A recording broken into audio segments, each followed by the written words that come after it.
Hi, I'm Rishabh, grad student here at ASU, studying masters in computer science.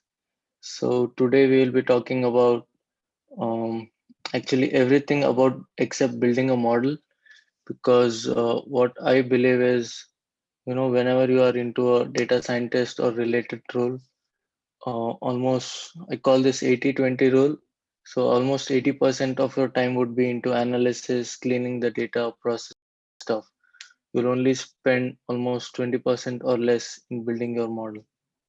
So I'm going to be talking about um, data analysis, cleaning, how to visualize your data, just basic sanity checks, how to detect outliers, and all those things. And then I'll also share my notebook at the end of the meeting so you guys can try out various models and just play with it.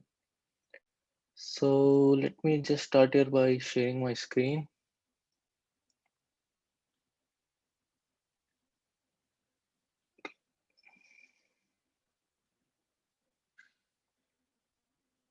So is the screen visible?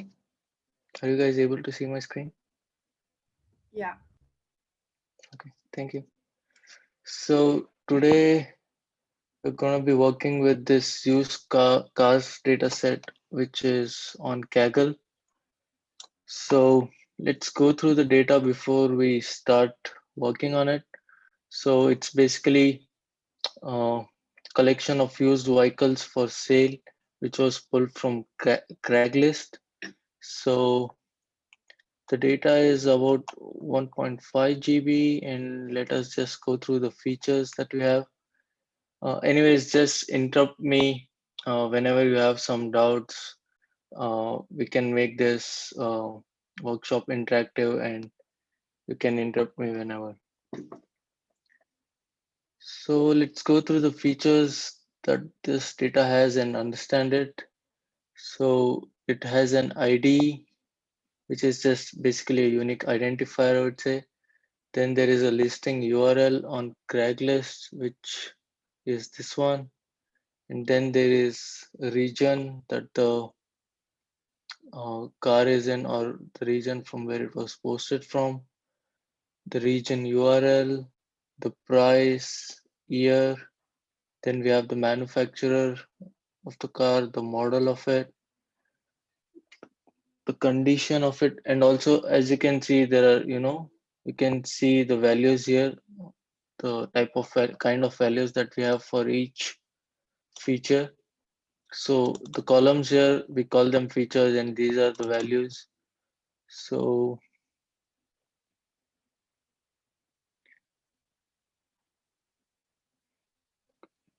right now it's just showing me. Okay, let me just select all the columns so that we can view all of them.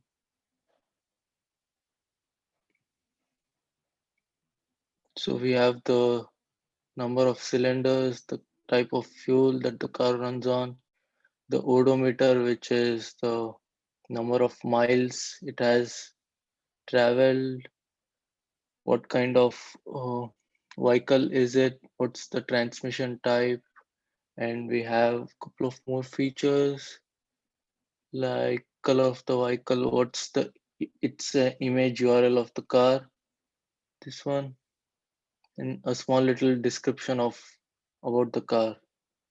So the state it is in and its location and the posting date. So these are the various features. So let's get started with the notebook where I'll just go through it again and you guys can interrupt me if you have any questions. So yeah, I'm just importing a couple of basic libraries like pandas, numpy. If you guys have used or have worked in data science before, you would have used these libraries, which they're basically used for data analysis. So let's just go and import the data that we just saw. By the way, let me just put this in the chat link if any of you want it. So if you guys have not used Kaggle before, I would highly recommend to start using it. It's very good website for you to get started in data science. So let's take a look at the size of the data. So this is the number of rows we have, and this is the number of columns. So I'm just taking a small sample, which is like I'm just taking 1/4 of the data just because it's easier for analysis and it takes less time to run. And the first thing I would do is the couple of things, uh, that is finding the number of null values in each column. So as we see, there are a lot of null values in these columns, and we'll see further on how we can handle them.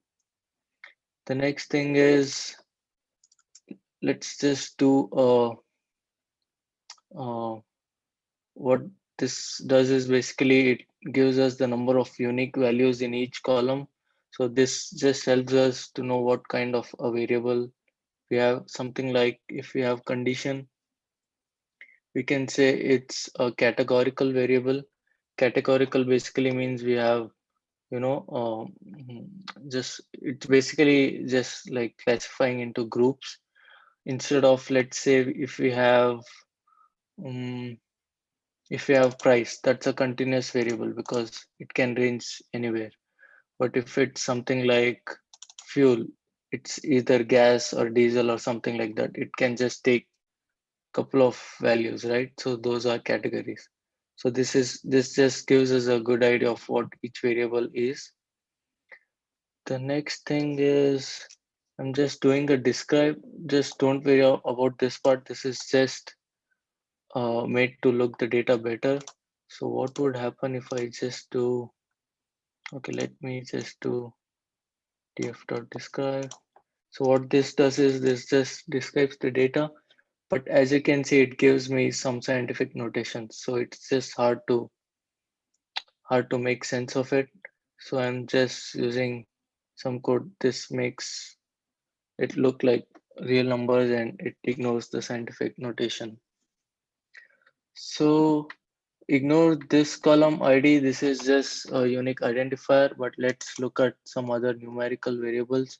So what describe does is it gives me all the statistical values of that feature, like what's the count of it, what's the mean, the standard deviation, the maximum value. So I'll just take a moment here and please go through this carefully. And do you guys find any anomaly?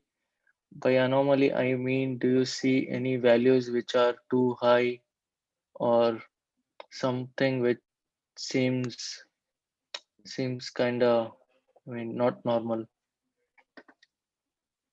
Can you find it? Just look at this row and can you guys tell me if you find something which is, I mean, it's something like an anomaly or something which looks like an outlier. So these are the price, the year, odometer.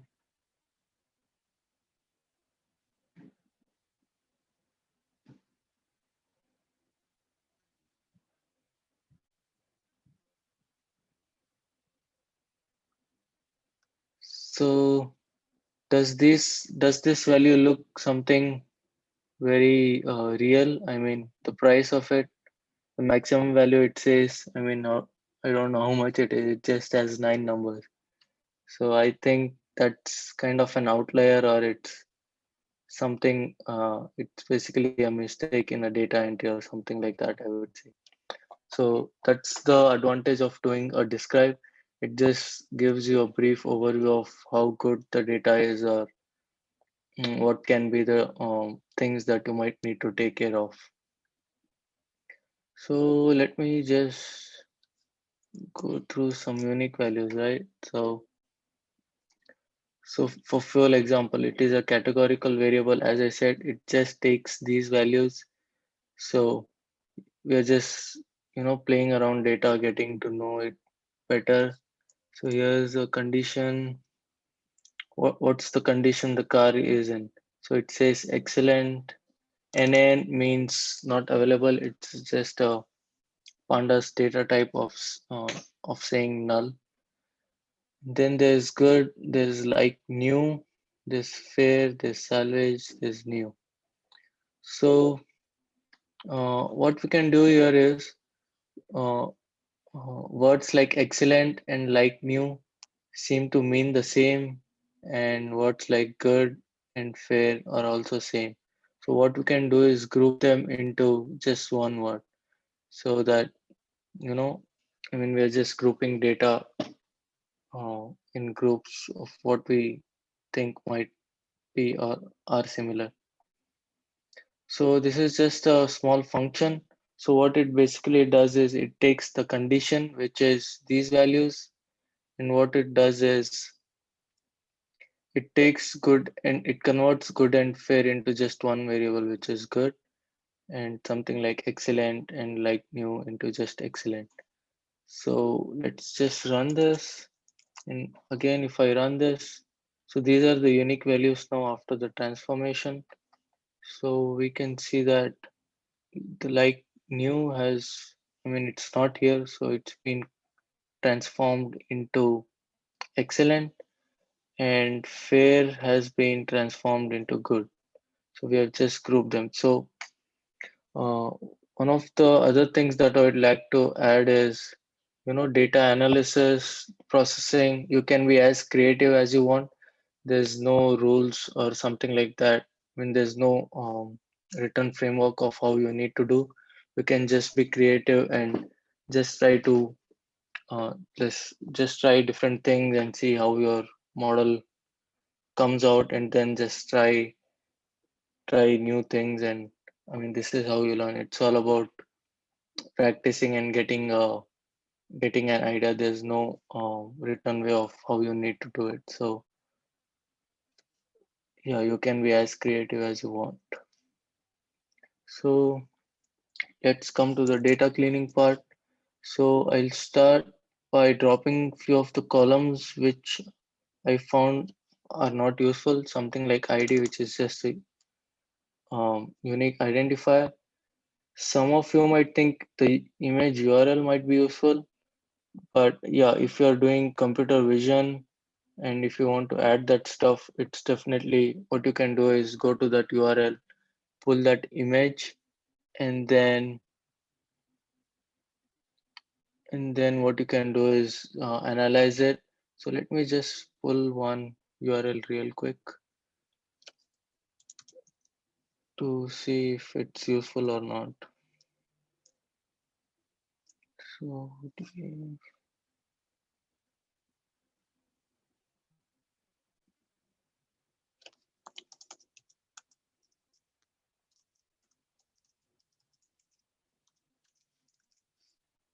okay, so this is just the first image URL, but I'll tell you why I dropped it. Let me just go to the URL. So what I found here, I mean, it says these pictures won't be in any way helpful for us to, get an idea of the car. They were all, I mean, whatever I found was they were not for pictures of actual cars. They just showed the models and stuff. But if there's any data where you have an image URL, and if it's an image of an actual car that is being sold, then we can definitely do some computer vision, and then you can find the condition of the car, whether it's good or it's old, by looking at the images. But in this data, I just felt it was not that useful, so I'm just dropping it. Okay, did I go ahead? Okay, so something like region URL, we already have a region feature, and we have location like latitude, longitude. So this might be redundant. This is vehicle identification number, something which is not again predictive. So I think I dropped it. Okay. So now what I'll do is remove columns which have a lot of null values, typically more than 30%. So if it has more than 30%, I'm just dropping it because there's just more null values, and Um, it's just difficult to interpolate or impute them with something like mean and all. It will just bring bias in our model. So I just wanted to drop it just to begin with. And then once we have a basic model, what we can do is somehow try to figure out strategies on how we can impute it in a way that it helps the model or improve its accuracy. But just for building a basic model or just to get started with, you can just choose to remove this data. So we have dropped all these four columns, which because they had more than 30% of null values. So the next thing is these columns have comparatively less null values. And by seeing at the data, I just found few strategies of how I could or how you guys can do it. So I've just listed few things here which you can try out. I have not included how to do it, but I'll give you a fair idea of how you can do it. But if you face any problems, you can always reach out to me. So ways to fill data. So what happens is, as you can see here, the models and manufacturers have null values, and these are the counts. So what we can do is for some of the vehicles, what or cars, what we can do is by knowing the name of the model, we can figure out who the manufacturer is. So, but what that for that, what we might need is a mapping of all the manufacturers and the models, which we currently don't have. But these are just some of the ideas that I had got. What's the other thing? It, if the latitude and longitude, we see that there are a lot of values which are null. So how can we find that, or how can we add that value instead of dropping those? So they can be approximated by knowing the region. We already have a region feature in our data frame. So let me just show you. So this is the region. So once we know the region, we can find out its latitude and longitude. I mean, it won't be exact, but it's good enough. It would be quite accurate. So what I was telling is,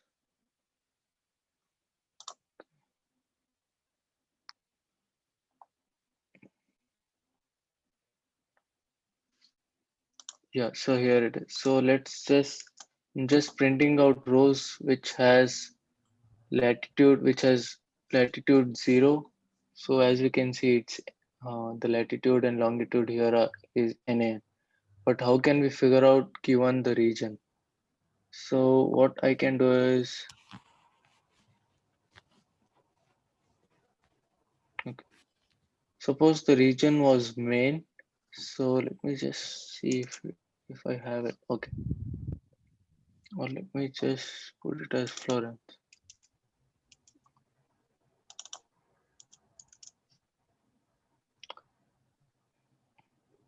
Okay, so you see here, like Florence has NaN values, but some rows might have these values. So all we have to do is pull these values and substitute them everywhere.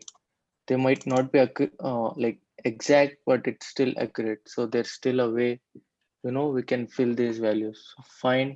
So what you have to do is for every row, wherever latitude and longitude is null, find its region and filter the data frame on that region.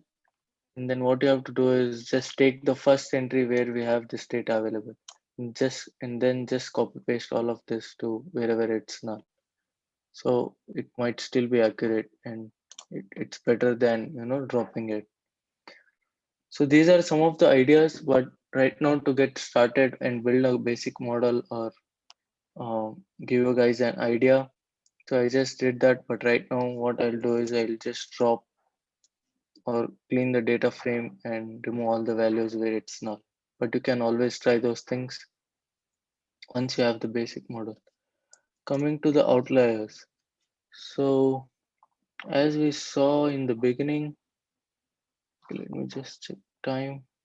Okay, think I'm good on time. So we saw here the price was a little bit too much. The odometer reading, these seem kind of uh, kind of outliers. So what we might do is, remove those values and just filter it based on what we think are is a good range. So okay, so I'm filtering the price. Basically, I'm only taking those values which have price range from 1,000 to 100,000 and which has odometer reading less than 300,000. I think that's fair enough. And then I'm just taking year greater than 2000 just to analyze the most recent data. And this is a box plot, as we call it. This is mostly used for finding outliers. So let me just explain you what a box plot is. Just do box plot, and then let's take this figure. It looks good. Okay. So what a box plot does is the line here in the center is the median. This one on the lower left, it's just tilted here. So one on the left is the minimum, which is the minimum value. This is the maximum value. And what quartile means, lower quartile means is from minimum to the first lowest 25%. And what this from Q1 to median is basically values ranging from 25 to 50%. Median to Q3 is 50 to 75, and Q2 to max is 75 to 100. And whatever values you see here, whatever values you see above these lines, I guess it's around 50,000. This is basically like, if you guys have seen what a Gaussian distribution is, let me just pull out Gaussian distribution. Yeah. So it's basically filtering out values which, which lies in the this region on the lower left. If you can see my cursor, and on the uh, lower right. So these values are basically it's basically like the probability of values occurring here is very less. So we just filter them out because they are too much far away from the mean. So this is basically normal distribution. So what we just do is filter out these values. But again, since this is price of cars, we know that a price of car can be $100,000. So I've just kept it, but basically it depends on what feature you are checking, and based on that you can filter out these values. The next thing, this is just a correlation matrix. So this gives a good idea of how um, features vary with each other or how they correlate. So one good example would be to check. Hmm, let me just find it. So one good thing is you need to check if two or more variables are not highly correlated. So when that happens, what it means is, I mean, some of the models, basic models like logistic regression or linear regression, don't train very well when we have highly correlated data. So we might just need to check this before we move further. It's basically kind of a sanity check, and also you get to know how each feature vary with respect to one another. So I'll just plot the data, like plot odometer versus price, how it varies. Oh, looks like there's some issue with the data. Just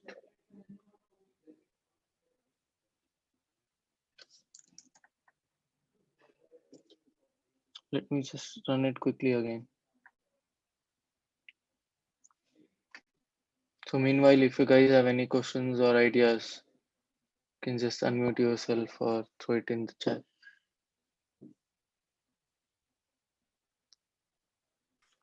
I had a question on with the data cleaning. How do you know what to drop? Oh, so it's basically it's more intuition oriented. So once you're starting to build basic model, what I generally do is start by dropping what I think is redundant, and then once I have a basic model, I just start thinking on how I can include each feature and see if it improves my accuracy. If it doesn't, I just don't use it. And if it improves my accuracy, basically I have a baseline because I have a basic model now. So once I start adding features, I can compare if the accuracy increases. So I can just keep it or else I can just drop it.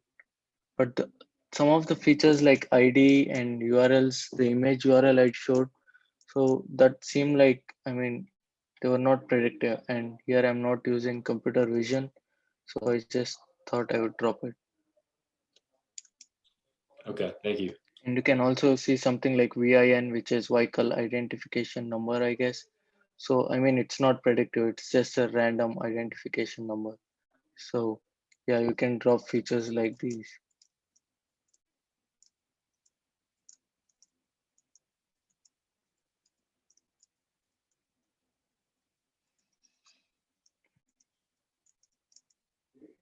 Okay, yeah, I guess there was some issue with the data.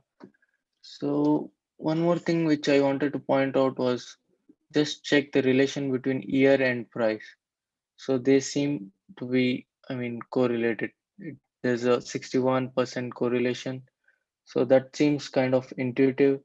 It basically means that as uh, uh, I mean, if a car is new, obviously it would have more price, and if the year is basically something like 2000, obviously its price is less. Its price would be less. So they're basically correlated. And you can also check. Let me just check odometer and yeah, you can also check odometer and price. So they say they have a minus 0.55 correlation, which again is intuitive. The more miles the car has traveled, the lesser price it would fetch. So these are the some of the kind of things that you can check and see if it matches your intuition, or else you can always, try to dig in more. So let me just plot this again.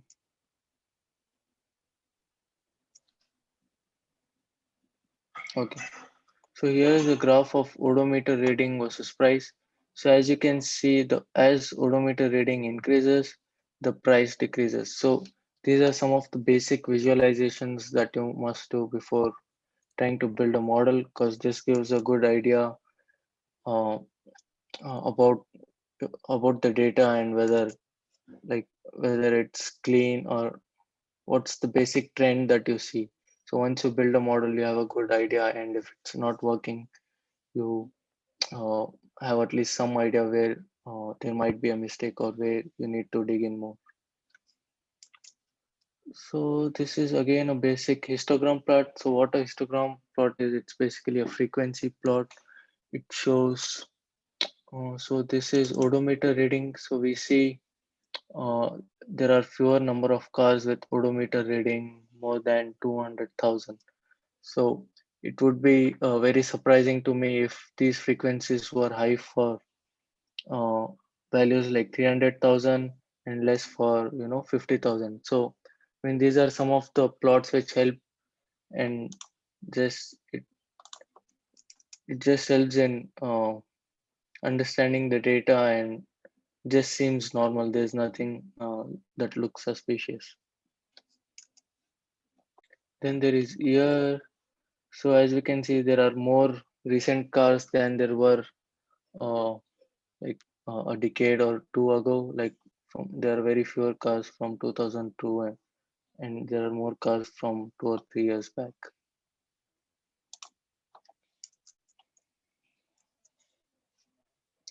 So what we do here is I've again just printed out the number of unique values for each column.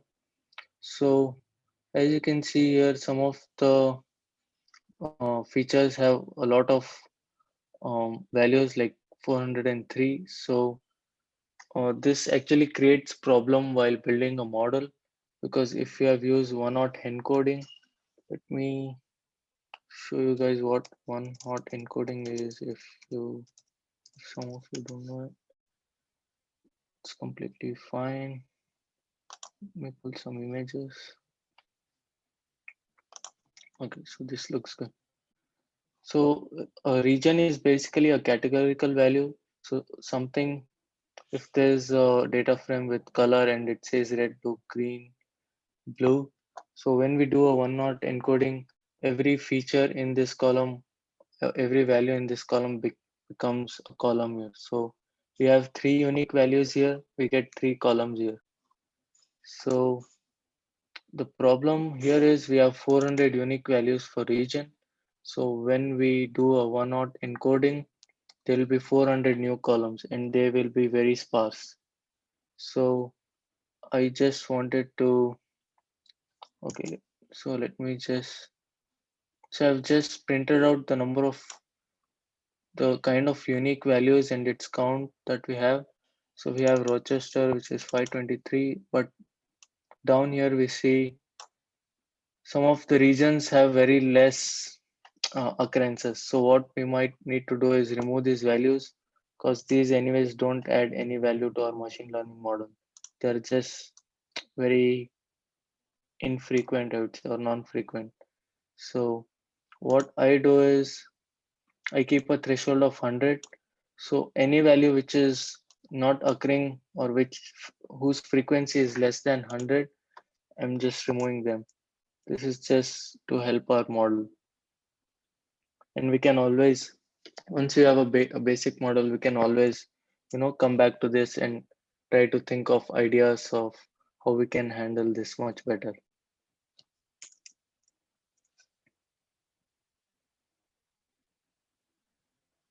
So next up is feature engineering.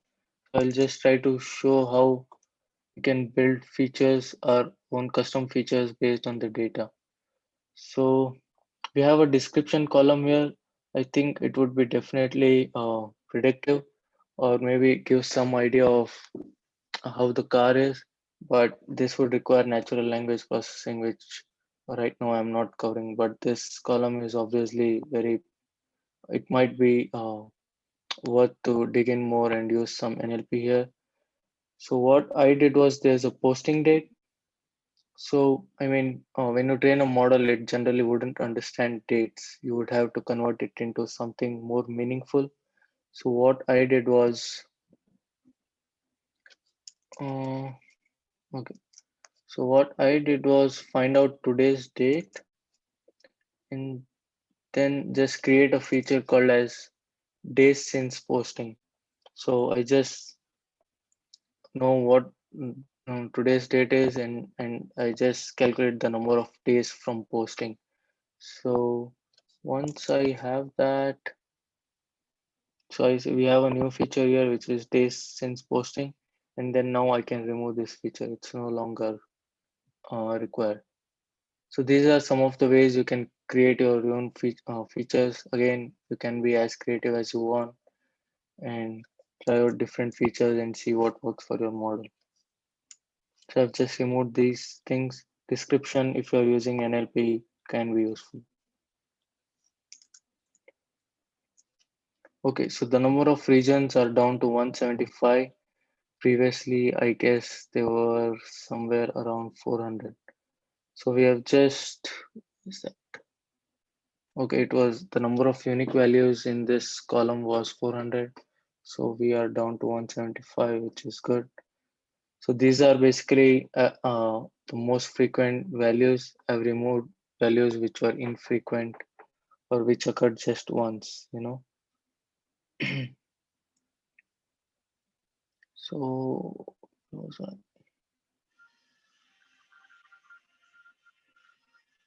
think I was here. Okay, I had already dropped it. I just ran it again, so I guess it's fine. It just says not found, which means that I already removed them, so that's fine.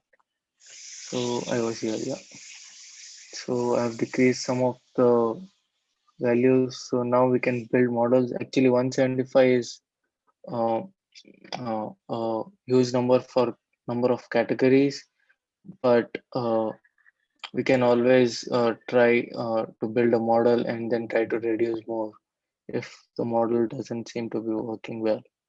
So next, what I do is uh, I just listed the categories that I had in my data.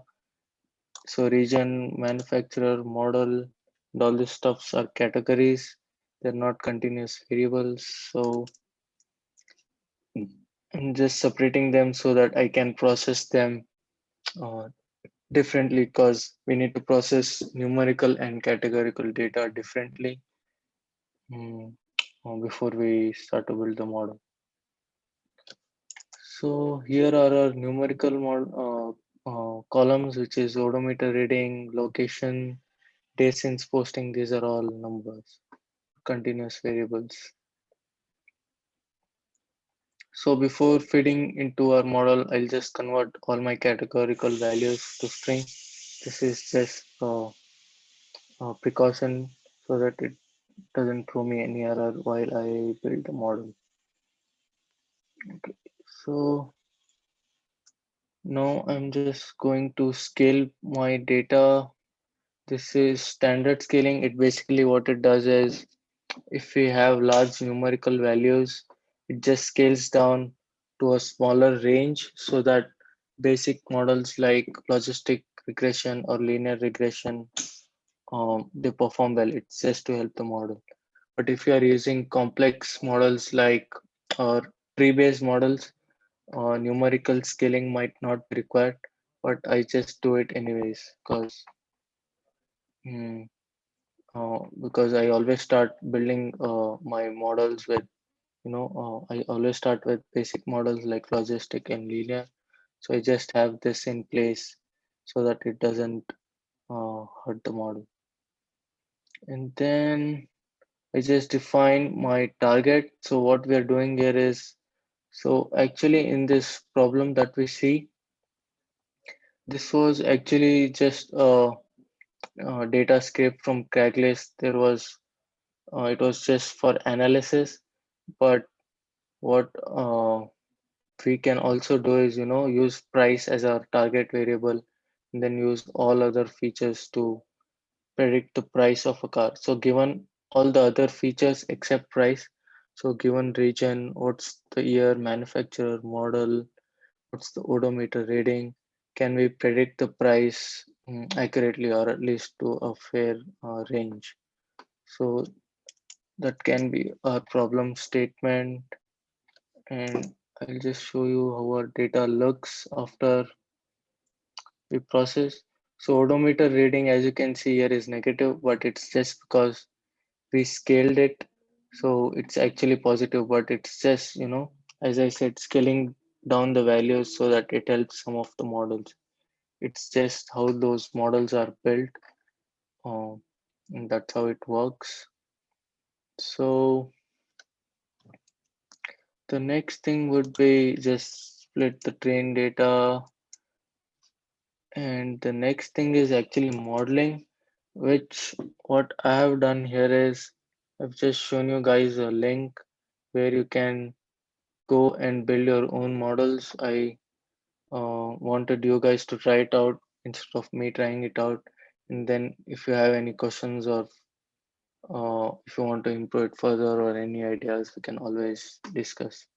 So let me just go over it. So one more thing that you can notice here is I haven't converted my categorical values into numbers. I'll just explain that in a bit of why I did that. Generally, any model or any model would require me to convert. I mean, it doesn't understand strings. All it understands is numbers, right? So I need to convert this categorical values. So the reason why I didn't do is I used a model called as CatBoost. So what CatBoost is, it's basically built, it's a boosting model, if you guys know it, built for mostly categorical values. The reason I use CatBoost is because we have large number of categorical variables. I mean, categorical variables which have large number of unique values, like we have 175 regions, we have 93 models. So I just thought of, I just googled and it seemed like a cat boost was a good model, and I'll just go through this blog real quick and you guys can build a model similarly. So CatBoost is recently open source machine learning algorithm from Yandex. So it's what's the specialty of this is I can directly pass the categorical features into the model. I can just say, okay, these are the categorical columns, and then the model automatically handles them. So I need not do anything. I just have to use my or have my numerical features in place and it handles the rest. So let me see if I can build a basic model. Okay, here's a basic model. Let me just pull it.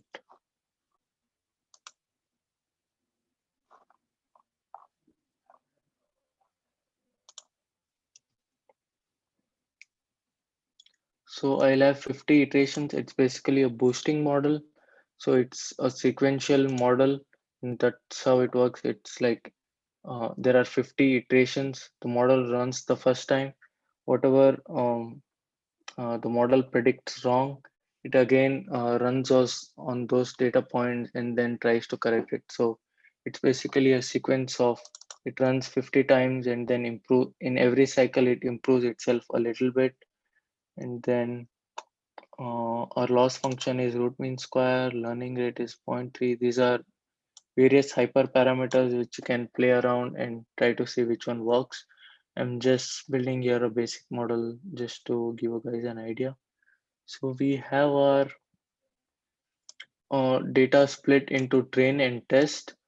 So what we do is we train our model on this data, the train data, and then we test it on the test data, and then compare it with the actual labels. So these are true labels. So what we'll do is we'll use X train, we'll use Y train, and then we'll build a model and then we'll test it. We'll take X test. This is basically all the features except the price, and then our model will predict the price, and then we'll compare it with the actual variable and see how much it differs from it. So let me just rename it. So here our evaluation set is actually X test, and the true labels we say the actual values are Y test. Some guys use validation and some guys use test. Just naming convention. So let me just run it.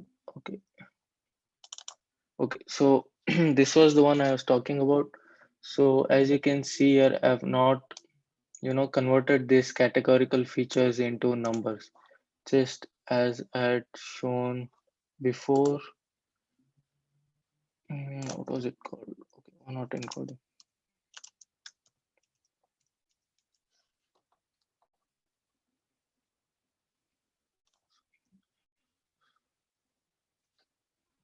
So this is one not encoding, right? So what you see here is this is a string, red, blue, green.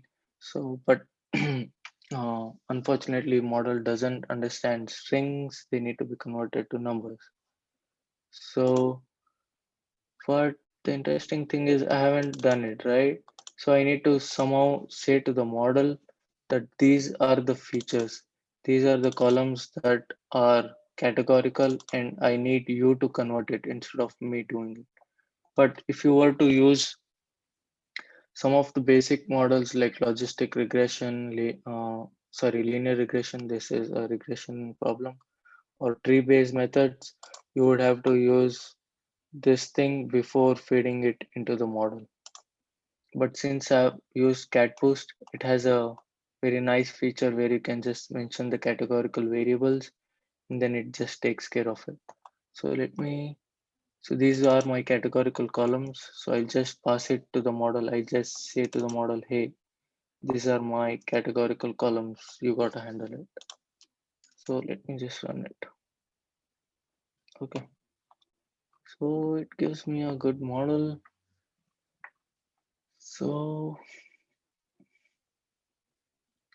the first thing I say is the RMSE is actually going down, which is a good thing as the number of iterations increases. So we had 50 iterations in our model, as we can see here. So as the model learns, we see the error goes down, which is a good thing. And one more good thing is that I don't think it's overfitting because the error on train on test and test is quite similar. So it's not overfitting, but we still need to improve it, and we can do it by, again, various techniques. As I said, we can use the description column, we can feature engineer, we can just try to build more and more features and see how we can improve the accuracy. Actually, even this is the first time I'm running CatBoost, so I'm just evaluating, I'm just learning with all you guys. So yeah, I guess we are good, and this is it. But you guys can start building out basic models. I just I have covered basic models like logistic and linear regression in my previous workshop. So I just thought I would give you guys a, quick view of CAT model. It was just a new model even I had experimented, and it seemed good for the kind of data that we had, because we had large number of cat categorical variables. So I thought this was a good model, but you guys can definitely try out the basic ones like linear regression or tree-based ones like random forest and another other boosting models like XGBoost and stuff. So just try out different models, play with the data. You can do feature engineering, try to come up with new ideas for data cleaning, how you can uh, try to use more and more data. And also one more thing was I haven't used all of the data that we had. We had almost 1 GB of data, and I just use a fourth of it, so it doesn't take a lot of time, while processing it, and just get stuck sometimes. So I just use a small model, but you guys can definitely use this whole data that we have. So you can just comment out these lines if you want to use the whole data. So yeah, that's pretty much about it. I didn't go much through the modeling part because I wanted you guys to try it out and wanted to focus more on the analysis, cleaning, processing part, which actually will take a lot of your time when you start building out models. I myself am working at the EdPlace lab here at ASU, and most of my time goes into analyzing data, thinking of ideas, how I can include new features, and just there's almost just 20% of my time is into building models or hyperparameter tuning and things like that. So I thought this would be a good way to get some of you guys started. And here's the Kaggle thing. It's really good website. It's just like lead code for uh, data scientists, I would say. So you guys, if some of you are interested, should definitely check this out. There is a notebook section here where these are public notebooks. You can just go over it. It shows how other guys have done it. You will get a good idea of what other strategies you can use. So as you go over, um, different notebooks. You'll find out different strategies mm, of how to clean data and all those things. So it just gives us uh, various ways to build models. So yeah, that's about it. But if you guys have questions or you need to discuss something, the channel is open.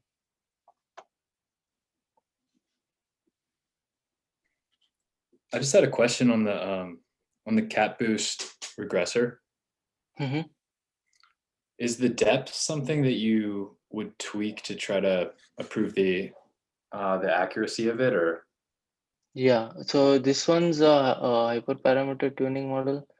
So what a boosting model is, it's basically it's basically a tree-based model. So you can think it of as like 50 sequences. So every sequence would have a tree. So it just says what do you want the depth of tree to be. So we can do it 10, 8. I think the general, since we have a lot of features, we can increase that feature. But it's a hyperparameter tuning. You can change it and see which one gives better result. Yeah. so is that at all similar to like if you were looking at a neural network, the weight? No, it's not similar to a neural network. If you have worked with random forest, so it's basically like a tree. So this feature basically tells us how much depth of the tree do you want it to be. So the neural network weight would be, uh, I mean, it's more of the model learns it. It's not what you input as a parameter. So the number of layers or something like that, number of neurons that you want in a neural network, that is something like you give it as an input, right? So that's a hyperparameter. So it's something similar to that. It's not like weight. Okay, gotcha. Thanks. Yeah, you can play around with this learning rates. You can use some other loss functions too, I think. Yeah, so just play around this model. I'll download this notebook and throw it in the Slack channel. So if you guys want to use it or play around with it, you can do it for sure. So yeah, do do we have more questions? Or if you guys want to discuss something about getting started with projects and stuff, I can take questions.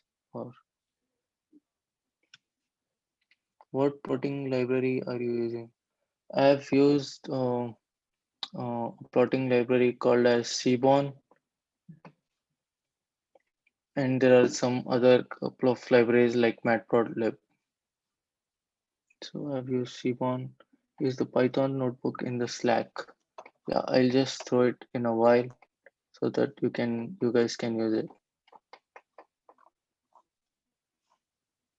Do you guys have any more questions, or you can feel free to drop out? We'll be posting this recording if you want it for future reference.